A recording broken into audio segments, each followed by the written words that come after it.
You're listening to After Hours FM. Hey guys! Hello. Welcome back to another episode of After Hours FM. Today we're going to be talking about cultural appropriation, and before you click away, we're going to be talking about how this unfolds once being a different culture is no longer trendy anymore. Because that has happened, and we're going to be analyzing that, and I'm sure yeah, you guys all know what cultural appropriation is. Many videos have been made about it, what it is, and if it's bad or why it's bad and why it might be good.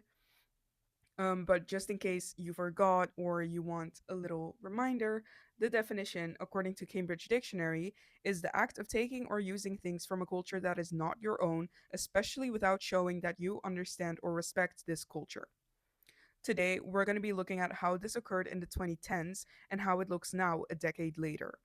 We're going to be unpacking the consequences of cultural appropriation in celebrity culture, with particular focus on Ariana Grande and the Kardashians. And then today, we're going to be talking about African American culture and how that has been appropriated by these people. What was Ariana's fandom's name? Arenators, Please Arianators, don't kill us. please don't kill us. I listen to Ariana Grande's music and I don't think, Me too. I also listen to yeah, and she's Ariana. not like by far not the only person who did this in 2016. Like a big part of the music industry took heavy inspiration from black artists and black culture and kind of appropriated it. But we are using her as an example because it's one of the most spoken about examples, one of the clearest ones. Yes, most And she, observable. yeah, and she is a very prevalent figure in the music and film industry, has been and still is. So it is a very important example. And the Kardashians, we are discussing for the same reasons. They are just spoken about a lot regarding this issue and also are super influential. So they need to be addressed. Hmm. Okay, first, a little reminder about cultural appropriation and its issues, in case you guys forgot.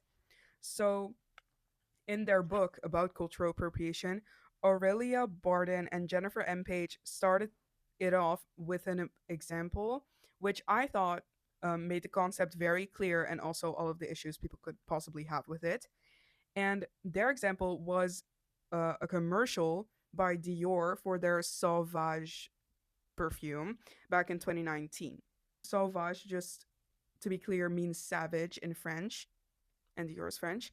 In this commercial, Johnny Depp is walking around through the desert, stopping at a river, playing guitar, and sitting by a fire at night. A native woman is observing him, and a native man is dancing on a cliff.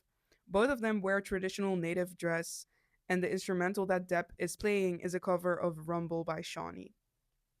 So, this commercial got a lot of backlash for being racist, exploitative, and appropriating native culture, um, especially considering the fact that this is for a perfume that is called Savage. So, this commercial got a lot of backlash. But there were also a lot of things that Dior and Johnny Depp said in their defense. Their defense was that Dior wanted to make something that is not exploitative or stereotypic and therefore worked with native consultants to make sure that it's respectful and not bad. And Depp also claimed to have native ancestry himself. He said that his mother was like part one tribe, one Native American tribe, and that she lived among them or something. So yeah, that was his defense. None of that matters though. I Like mean, you I it feel can like, still be disrespectful yeah, even if he was indigenous. It could still be disrespectful. to have that as a commercial, like Yeah. the um because they used this culture to market a perfume called Savage and to make money off of their culture and off of their, I feel like they're you just know, digging a deeper hole by kind of denying it and defending them. Like it would be better to just take the L because well, you they eventually did. They deleted the oh. commercial. Questions this raised was, how do you draw the line between cultural celebration and appropriation? Is it even possible to partake in any cultural activities outside of your own in an entirely unproblematic way? How connected do you have to be to a culture to do their practices? And seeing that Dior ended up deleting this commercial, is cancel culture the solution for cultural appropriation? Well, but also you don't know if they deleted it with the right idea in mind, because they could have just deleted it because they were getting backlash Well, yeah, rather that's than because it was disrespectful as yeah. fuck. So that's why cancel culture Mm. could be a solution. But But that's why it also couldn't be a solution, yeah, because then it wouldn't be done for the right reasons. yeah. So it wouldn't be yeah. So ultimately it wouldn't matter, but I guess it's just what you would rather want, I guess. But yeah, I feel like it is a very interesting point if you could ever partake in a culture that is not your own and not be accused of cultural appropriation, and also how connected you have to be to the culture to do their practices. Yeah, I think the line between cultural appropriation and cultural appreciation is very, very thin. And I also think, can I give an unhinged Is example? it gonna be? No, Oh, I was thinking no. about him. No, I'm giving. I think this one is controversial, but I think we do. You and I have the same stance on this. Okay, let's see. The henna story. Yeah. Oh my I think god. that's a prime example of this, because now henna is becoming like Cool and mainstream. cute. Yeah. Like the girlies are doing it. It's cute. I also have Yeah. mine done, but I'm Slay. I'm the OG It's part of here. your It culture. is my culture. But they are just doing cute little designs and like kind of a tattoo, but then with henna. Mm-hmm. Whereas usually traditionally it wasn't used to like mimic real tattoos. It was just like Its own specific, thing. yeah. Yeah. It was a specific style they did. And it differs per Mm-hmm. culture, but it wasn't just to draw fun like a fish or something. You know what I'm Yeah. saying? Uh-huh. But I've seen people make henna tramp stamps. Yeah. W- What do we think? yeah, that is kind of very far removed from the original purpose of it. I do feel disrespected by that. I also feel that because I also know, first of all, I know that they don't know where henna comes from, what it's used for, what the meaning of it is, and why it exists. And then they use something from that culture to do something else that is just a bit like, Mockery. yeah, it's kind of like mockery. So yeah, I feel like that's the line. Like you can Yeah. literally use it like, yes, please be my guest. I think it's cute to share things like between cultures if it's Mm-hmm. done in a respectful way. And I think the reason why it is such a what adds to it being such a difficult topic to navigate is the fact that throughout the years, throughout history, it has been done so disrespectfully that Yes. now people feel a little like possessive, and rightfully so, of their own culture and whatever comes with that, because it wasn't always um Sunshine and rainbows. yeah, literally, it wasn't always used in the right way, in a nice way at all. So it makes sense for people to be a little like, hey, I don't want you to do this. But I think ultimately the dream is for everyone to just live in harmony and like be Be able to, respectful yeah. and be able to share cultures, because I think that's what's so beautiful about living in such a connected world, right? Like you Yeah. learn so much about what's going on the other side of the planet. Like years ago you would have no clue on what's going on even a couple of kilometers outside of the place you grew up in. Yeah. So I think that's really cool, but it can turn very um Sinister. yeah, also because of the western world and the power it holds and the position it's in. Like shit isn't cool, such a it's not fun. Nothing is fun unless a white person does it. Nothing Literally. is, because then it's weird. Otherwise it's weird. And I think that those power dynamics and also history is what makes it so challenging to To do. navigate. Yeah. You know what I think would be interesting though? An interesting conversation. What? Imagine if someone from your culture got a henna tramp stamp I think they would get probably like killed. by their family. Yeah, it wouldn't be. But it without their like parents knowing, like it's just them and their friends doing it as an I activity. don't think their parents would like it because it is a cultural thing. Like Yeah. it's disrespecting the culture, even if you're part of the culture. It's kind of like if you have a Birkin bag and you gift it to someone and they don't know what it is and they use it as a trash bag. Yeah, And it would still that's a be, good analogy. yeah, it would still be disrespectful if you do know the meaning of it and you still use it as a trash bag. Yeah, I guess. Yeah, that's a good one. I agree with that. Whoa. You ate. It's giving sincere. He always does metaphors. I Bro, shut fucking up. hate him. Okay, now we're gonna be talking about the Kardashians because wow, the impact they have on the USA and honestly the whole world is pretty big. So, America, where the beauty standard had long been blonde hair and blue eyes and a thin body, experienced a shocking shift when Kim Kardashian rose to fame, making tan skin, dark hair with long lashes and defined brows, and the slim, thick figure a new ideal. And also big lips. I forgot that one.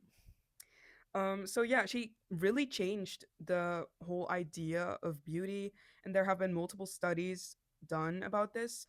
Um, one of which shared was about like teenagers in school from 13 to 18 years old, and it turned out that 46% of the 1,300 school children they examined had changed their behavior regarding health to fit into the slim, thick body That's ideal. heartbreaking. That's so crazy. Like imagine being a kid and being worried about literally your body. I think for a lot of people that's not that hard to imagine, but Yeah, it's still horrible. yeah. Point is she had a big impact and still has. So the slim thick body, even though now we kind of view it as like obviously that's a good thing and obviously having a big butt is like good nowadays, if you literally ask some of your moms would probably find having a big butt an insult, or like back in the day it used to be a bad thing, but now we can't even really Well, imagine that now anymore. though, I feel like we're regressing. Yeah, we're gonna come back to Oh, that. okay. um but yeah, the point is she had a big impact, and uh, the thing is that this impact was mostly in white groups, Society. yeah, in the white society, like even in the Netherlands, which is also a white country, but Europe in general maybe. But yeah, this became the ideal in the Western world. But the slim, thick body, or a thicker body in general, has long been a sign of beauty in some African societies and has also been um, long been a body that white people shamed or sensationalized. An example, or possibly one of the most extreme and well known examples, is Sarah Bartman, who was an African American woman, and she had a very like big body back in the day relatively, and people sensationalized her because of her big butt specifically, and they literally put her in freak shows for people to laugh at and look at and like literally examine, which is very very dehumanizing, but it kind of speaks volumes about how black bodies have been looked at and have been treated. We talked about her in White Savior Complex, I think. I think we talked about her in a YouTube video about Ozempic. Celebrating a figure on a racially ambiguous woman while demonizing it in black people is definitely interesting. Also, I want to say that a lot of people call Kim Kardashian white, and just for context, she is half American and half Armenian. Armenia is in West Asia. So it kind of depends on what you categorize as white.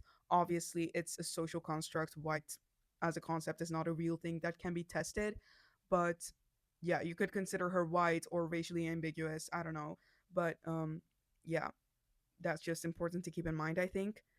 And although she was not naturally flat or necessarily had a super light skin tone, she did get surgery to enhance her butt and boobs, as well as lip fillers to make those bigger. And she tans her skin artificially, so she appears even more racially ambiguous than she naturally Would, looked. yeah. And her sisters also followed in her footsteps to the point where this became the default look for the Kardashians. Even for like Kylie Jenner, who is not Armenian, like doesn't have a drop of Armenian blood in her, but she looks racially ambiguous still because her brows are always filled in. She has lash extensions. She did lots of lip filler and also body alterations to make her butt look bigger and her boobs as well. So that's kind of crazy. So even though this look is literally mostly manufactured, this became the look of the family. This is kind of this thing with like being mystified by it or finding it beautiful when a white woman does it, or um and being disgusted by it or finding it weird when a black woman has it or does it, is a very very old phenomenon. Because just like how we talked about Sarah Bartman, which was in the past, you can also consider how Cleopatra is viewed in the American society because, believe it or not, she is viewed as like a racially ambiguous, possibly white woman. What? Yeah, even though it's she's from Egypt and Egypt is in Africa, she's considered white because apparently they view North Africans as white. It's giving Jesus is white. Like, come on now. Yeah, but again, like race is a social construct, and even our No, friend but like phenotype, the way you look is not a social construct. phenotype, no, but how you categorize it, yes. And North African But no, phenotype because is no, categorized as white in the USA. She is went there. Egypt then also white? Yeah, Well, but then I feel like they should call her white. no, but like the Americans call her white, but in my eyes, or like in the rest of the world, being Egyptian is not the same as being Dutch, Hell for no. example, No, or English. but You know? it's giving we when we like it, we claim it, but when we don't, it's not. Well, yeah, it's not white, Yeah. literally. But okay, so Which is something a lot of white countries do, not just America. yeah, so the exotic white woman archetype has been there for a long time, ever since Cleopatra, and Kim Kardashian is kind of another example of it, but more modern day. The Kardashians have also worn Fulani braids or box braids and attributed the Fulani braids hairstyle to Bo Derek, which is another white woman, instead of discussing where it came from and where they got the What? inspiration to wear their hair in braids. Yeah. Oh. And some people have also theorized that the marriage with black men and having biracial kids was a sort of cover for their cultural appropriation because it brought them closer to black culture and made it seem less disingenuous. Yeah, well, I mean, it would add up. It would add up. So that was kind of in the past, in the 2010s, how Kim Kardashian and the rest of the Kardashians lived and associated themselves and presented themselves. And as you can see, they had a lot of inspiration from black culture, and most of what they are super like famous for has something to do with black culture and black um, features and style, hair, etc. But in 2022, Kim Kardashian shocked the world again when she posted a picture where her butt appeared significantly smaller. All the Kardashians all of a sudden were Yeah, all of the Kardashians kind of looked less artificial. Kylie Jenner now has, less ethnically yeah, less ambiguous. ethnically ambiguous as a result because their ambiguity was manufactured. Kylie Jenner now has also taken out some of the filler she had before. She's also less tan, if you've noticed. And yeah, in 2016 they used to also wear more wigs and different hairstyles, and they don't really do that often anymore. Um, they also wear less makeup and don't alter their features as much. There's not as much heavy contour and stuff. Other than their appearance, they were also socially and politically connected to black culture as well. Not just black culture, but in 2016, Kanye and Kim visited Obama at the White House, for example. And this was just one of their many interactions. But now, Kim is moving different politically. In January of 2025, she posted a picture with Melania Trump on her Instagram. She is also endorsing Elon Musk, as in 2025 she went on the cover of Perfect magazine in a Tesla Cybertruck themed photo shoot. Yikes.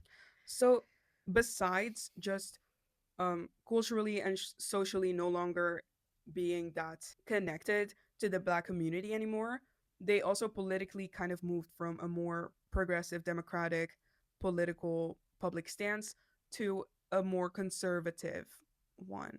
I mean, also besides Kim, like she broke up with Kanye, but She Chloe did. also wasn't together with Lamar anymore. Kylie Mm. also broke up with Travis. Oh, right. So it's like you can't help but think because they're all doing it. It's like They are disconnecting themselves from that. yeah, it seems it makes it a little worse, I think. It does. Because now all of a sudden we're like pro white, pro Embracing that part of their culture literally. more. Like it's so weird and like but I can't say I'm disappointed but not surprised. Also, this is not to say that Kanye West isn't a racist weirdo himself who No, but supports Trump as well. oh hell no, we don't. Ew, I don't even want to get into him. But I mean, like, it's giving like they literally were with black men for the aesthetics and had full Yeah, on kids with them with and them for the everything. aesthetic. Like that's so dystopian. That is so bizarre to think about. Um, but yeah, another example of this Oh phenomenon wait, and also now they're all with white men, which like I feel like is it important. is important because Yeah, all of a sudden we're all dating white men. All of a sudden. yeah, all of them. And obviously they've changed socially, politically, culturally, and are kind of morphing into this white ideal family. Example number two is Ariana Grande. This is a very different example. Well, it's different, but it's similar in a lot of ways because her public image has changed similarly over the course of her career. In her early career, which is like around 2010, 2013, she was marketed mostly as a white pop actress through Nickelodeon. If you guys remember, in Victorious and in Seven Cats, she played Cat Valentine and had, yeah, pale skin and red hair. And later, um, in her early music career, she had brown hair, but still the same pale skin. And her hair is also naturally brown. So it was, it just fit in with mainstream white culture. But around the Dangerous Woman era in 2016, and especially during the Sweetener and Thank You Next era in 2018 2019, her appearance changed quite a bit. She consistently wore a much darker spray tan, which produced a lot of memes about Black Hiana. She had fuller lips, which she never, until recently, claimed were fillers. She always used to say it was makeup and liner. She had a lot of contouring and bronzer. She often wore oversized streetwear and large hoop earrings and long acrylic nails. Whereas beforehand, she used to love floral dresses and sweetheart necklines and red lipstick, stuff like that. So she was obviously influenced by black streetwear. During this period, her music also became increasingly influenced by black musical traditions. Albums like Sweetener and Thank You Next incorporated trap production and R&B, and she also collaborated a lot with black artists and producers such as Nicki Minaj, Future, Pharrell Williams, Victoria Monet, to name a few. Because of this combination of darker skin, styling, musical direction, and visual representation, many journalists and people online argued that Grande presented herself as racially ambiguous.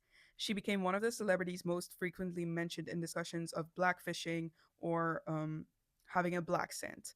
Yeah, I was about to say that her way of talking has also Changed quite a changed bit. so much throughout the years.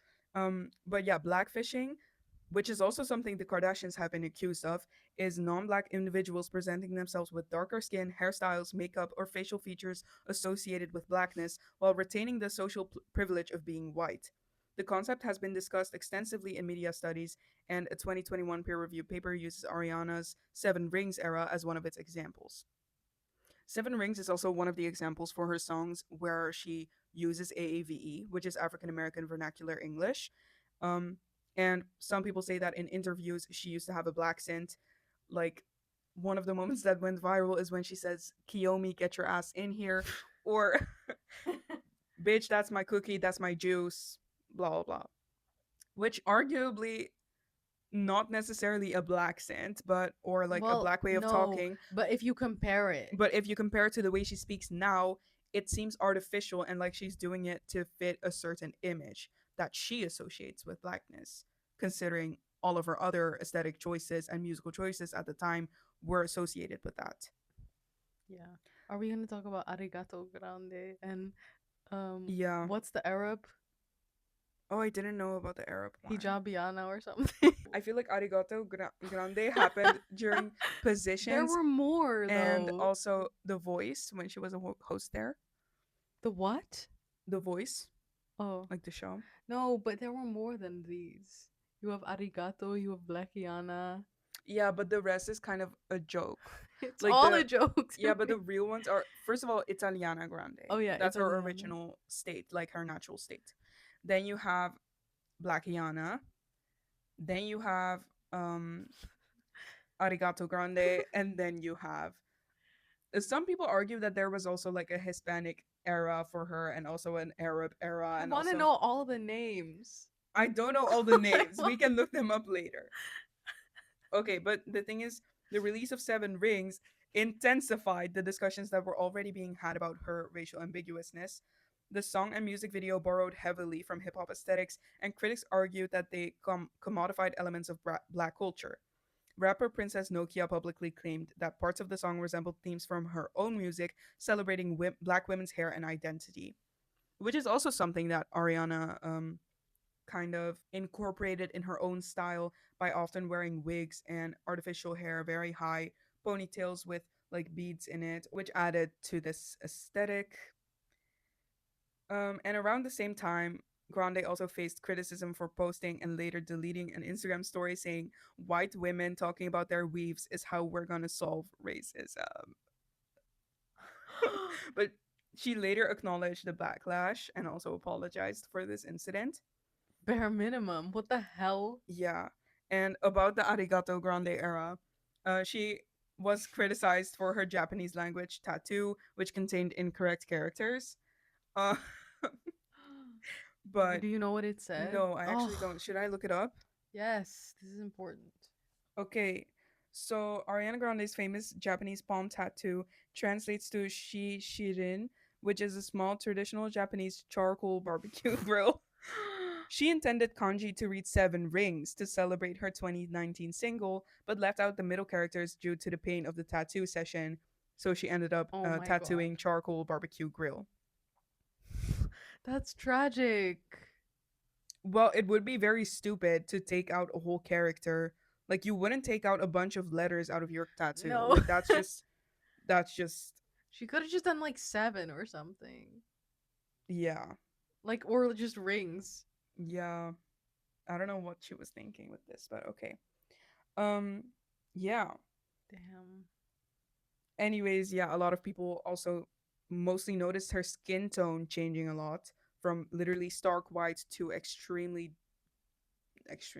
to a pretty dark I would say brown. extremely. Yeah, For a like white woman, yeah. that was pretty fucking dark. And I know that a lot of Italian people, especially from the south of Italy, can get really, really, really, really, really tan in summer, but this was not giving that type of tan. No, it's, yeah. And especially combined with her style, her hoop earrings, her hair, Her her outfits, language. the way she talked, and also the fact that she like had lip filler and did her eye makeup in a certain way to change her features kind of makes it seem like she was going for something else. And also, by the way, during all this, right, when the Kardashians were celebrating blackness, when the The Kardashians. or and when Ariana Grande was doing the same thing, I mean, Yeah. this like black people were still not appreciated. Like, No. just know that this does not like solve racism Racism in in the any slightest way. because they also never directly credited black culture for what they were doing. I mean, Ariana literally said, "White women talking about their weaves is how we're going to solve racism."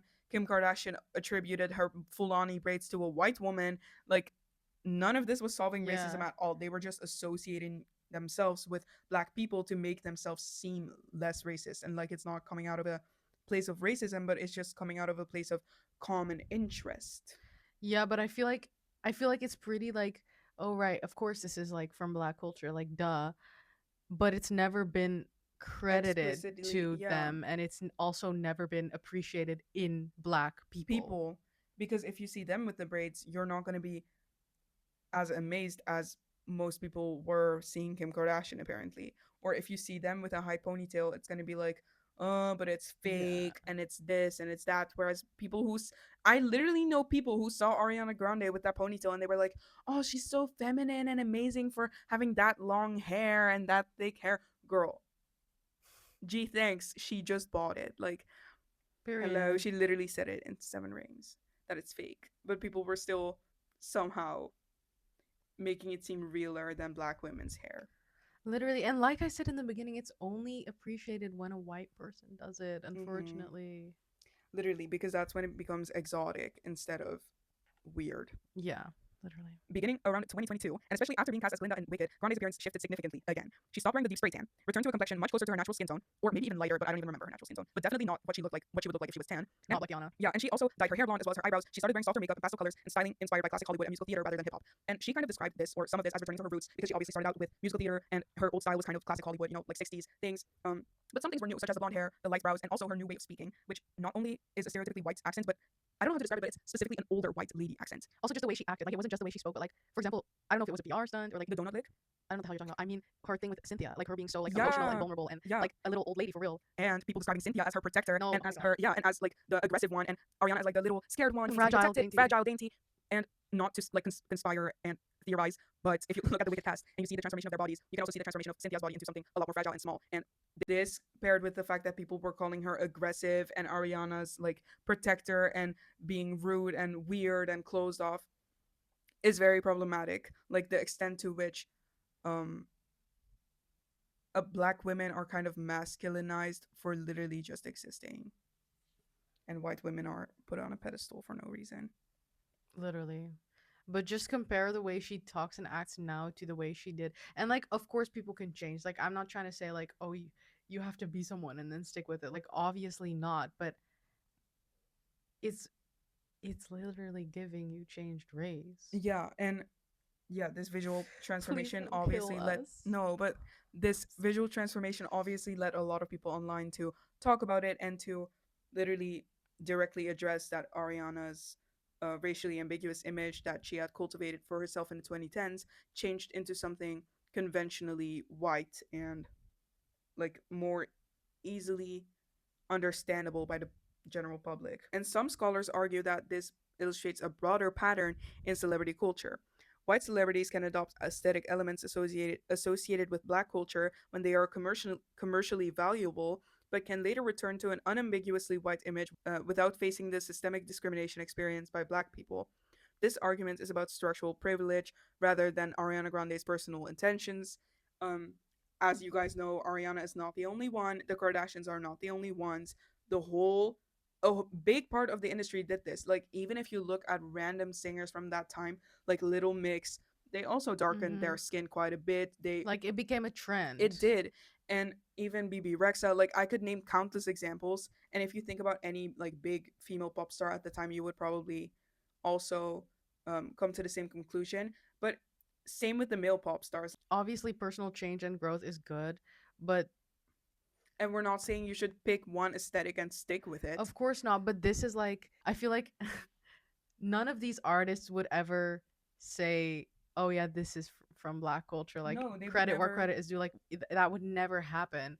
And the fact that it is, you're essentially making parts of a culture trendy, and it's not even trendy for that culture. Like, it's only trendy if white people do it. Like, and still to Genuinely this day, like tanning and anything, like even having big lips, it this problem still stands. And genuinely. it's not a thing where like, oh, you shouldn't take inspiration from other people's culture. Like, no, that's not at all what this is. It's about the fact that it is commercialized, seen as a Yeah, trend, not as like real people. yeah. It's never even been accredited to the people where it's from, Mhm. and it's never been appreciated in the people where it's from. Yeah, exactly. That's where the problem really lies. Oh, there are also alternative explanations for her changing her Bruh, of course appearance there are. Of course there are. because obviously her blonde hair and styling are directly connected to her role as Glinda in Wicked. And Ariana herself has spoken about changing her relationship with beauty, makeup, and public scrutiny as she has gotten older. Um, but even if you consider this, even if you consider the fact that she dyed her hair because of Glinda, she started speaking in a certain way to market Wicked, then you can see how playing into a certain archetype or in like incorporating aspects from a certain race is done so that you can market yourself properly so that eventually you can make profit. It's done to commercialize yourself.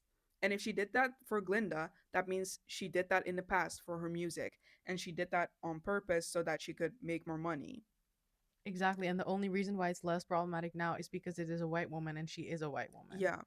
But But and even she's explaining Glinda like, mhm, "Oh, I dyed my hair blonde, whatever." But um then what was the deal with Black Iana era? Like, explain that yeah, then. literally. Like, it doesn't explain the past, and it's like, again, nobody's trying to come for Ariana's throat because obviously this was a thing in the entire industry, but it's like, this is the problem I just mentioned 1 second ago, where like nobody acknowledges where the hell this comes from.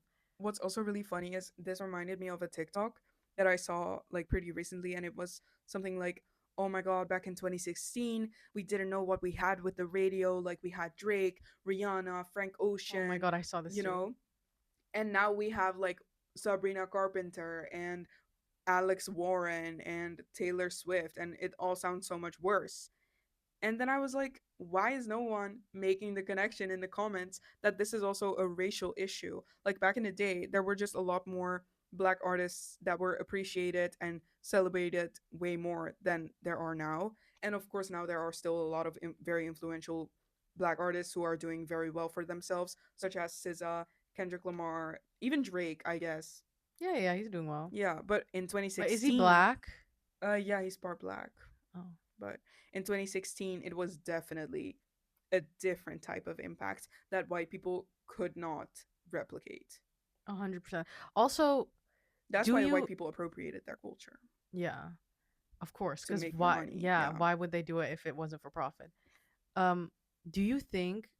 Because I'm wondering, had they just because we were said wondering. no, I'm genuinely wondering if they had just said like, "Hey, yes, this is inspiration from Black culture," it wouldn't be problematic though, would it? If they were just honest about it, because then it would be appreciation, right? No, it wouldn't immediately be appreciation because when you look back at the fucking Dior Sauvage commercial, Okay. they literally said it was directly from native culture. They were like, we spoke with native consultants, we tried to make it as respectful as possible. It doesn't immediately make it appreciation because first of all, you're still doing it to make profit.